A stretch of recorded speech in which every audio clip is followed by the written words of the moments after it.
Kahal Kadosh Venichva, dans cette veille de Shabbat Behugodai, une question revient chaque année sur la compréhension du rapport entre le peuple d'Israël, sa Torah et sa terre, et surtout la paix que cela est censé engendrer. En effet, nous vivons une génération très agitée, c'est le moins que l'on puisse dire. On a l'impression que tout le monde se prend pour le premier ministre de l'État d'Israël. Tout le monde se prend pour le Ramatkal, c'est-à-dire le commandant en chef des armées. Tout le monde aurait des compétences prétendues dans tous les domaines et ainsi aurait une légitimité à donner son avis sur tout. Et à force de faire des tweets et de faire des commentaires, ce que l'on reprochait il n'y a pas si longtemps encore aux journalistes dans les télévisions engagées, eh bien c'est ce qui se produit aujourd'hui avec certains youtubeurs ou certains manipulateurs d'opinion. C'est-à-dire que c'est une vision moderne de l'anarchie. Là où ne règne pas la paix, là où ne règne pas le droit, eh bien règne l'anarchie. C'est une réalité qui n'est pas d'aujourd'hui, elle a été instillée, initiée par un certain Korah, le cousin de Moïse, et dans sa suite, eh bien, il n'existe pas, disait l'un de mes maîtres, Rabbi Mordechai Eliyahu, il n'existe pas une seule communauté où il n'y a pas auprès du Maradeatra, du chef de la communauté, il n'y a pas un Korah qui a la légitimité de la sagesse et de la richesse pour lui, pour aller en termes d'opposant et de détracteur de celui qui pourtant avait pour lui la légitimité. Lorsqu'on remet en cause la légitimité, cette même légitimité que l'on défend, dans notre génération, c'est la légitimité que d'aucuns prétendent être de la démocratie. Si on se sert de la démocratie pour imposer sa loi, et que lorsque la démocratie donne des résultats différents de ce à quoi on croit, eh bien, on se croit autorisé à remettre en cause ce que les urnes ont décidé, alors on tombe dans une logique qui est celle justement de l'anarchie. Comment éviter cela ? Eh bien, c'est précisément ce à quoi nous invite la paracha de Behugodai. Apparemment, très éloigné des réalités de notre génération, jamais le contenu de cette paracha n'a autant parlé, n'a autant été significative de ce que devrait ou doit être la démarche constante des chefs d'Israël, quelle que soit la nature même de leur direction.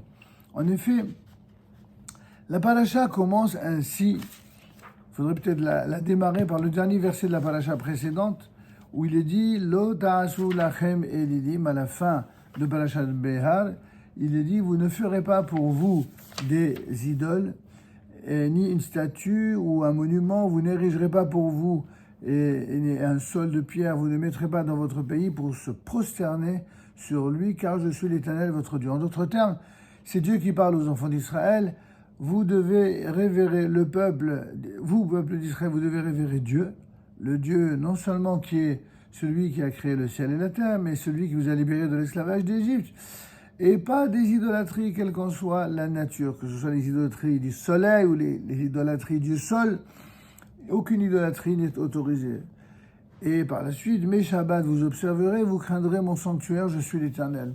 On peut se demander, mais quel rapport y a-t-il entre l'interdiction de l'idolâtrie et l'obligation du respect du Shabbat? Tout simplement pour dire que celui qui transgresse de manière consciente et résolue le Shabbat, c'est exactement quelqu'un qui est comparable à un idolâtre qui va mettre en péril tout le peuple d'Israël et l'humanité. Quel rapport ? Le rapport, c'est justement le début de la paracha de Behugodai, puisque la paracha de Behugodai nous dit « Si vous marchez selon mes décrets et que vous observez mes commandements et que vous les accomplissez, alors je donnerai mes pluies en leur temps. » Donc immédiatement, parce que vous étudiez la Torah, que vous donnez du mal pour la comprendre et que vous respectez ses commandements, premier effet immédiat promis par Dieu dans la Torah, la terre, d'abord mes pluies, je les donnerai en leur temps. On sait bien que la pluie est quelque chose d'essentiel pour la réussite de la culture et de l'économie d'un pays. La terre donnera sa récolte et l'arbre du champ donnera son fruit et le battage atteindra pour vous la vendange et la vendange atteindra l'ensemencement. Conséquence, vous mangerez votre pain à satiété.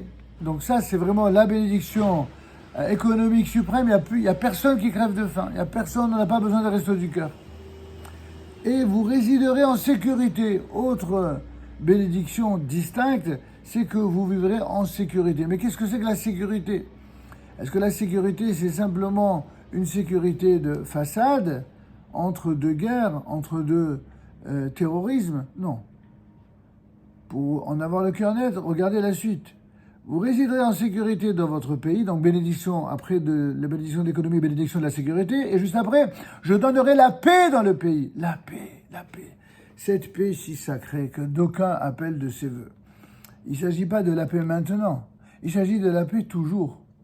La paix maintenant pour veiller, n'est-ce pas, aux bonnes affaires de ceux qui ne pensent qu'à leur petitesse et à leurs intérêts personnels, ça c'est la paix idolâtre, y compris malheureusement de certains de nos frères qui sont totalement gangrénés par l'idolâtrie qu'ils ont malheureusement drainé avec eux idéologiquement depuis la sortie d'Égypte et à travers les exils.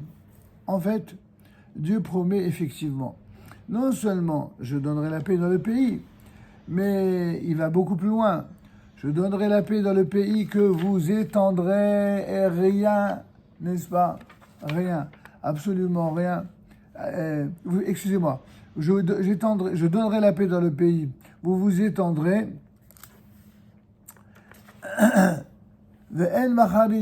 Et rien ne vous effraiera. J'éliminerai les animaux sauvages du pays et l'épée ne passera pas dans votre pays. L'épée ici, c'est le symbole de la guerre, les armes. Eh bien, il n'y aura pas la guerre dans votre pays. Mais ça veut dire quoi? Que si on respecte la Torah et les mitzvot, alors on aura à la fois la bénédiction économique, la satiété et on aura également la paix, la tranquillité. Mais il y a que des guerres en Israël.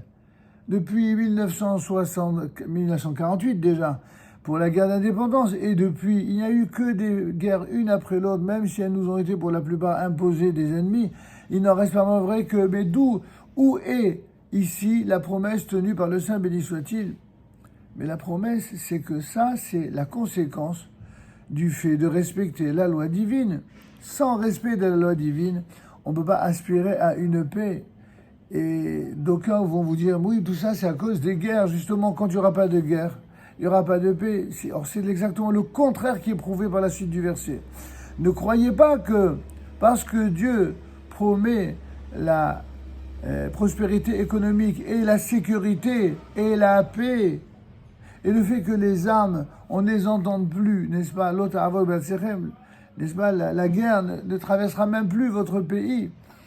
Ça ne veut pas dire qu'il n'y aura pas de guerre, ça veut dire que ce sera la conséquence de la dernière des guerres menées par le peuple d'Israël sur sa terre.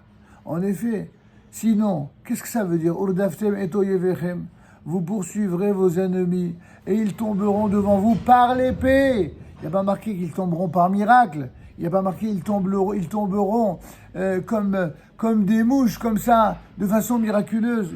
C'est par l'épée.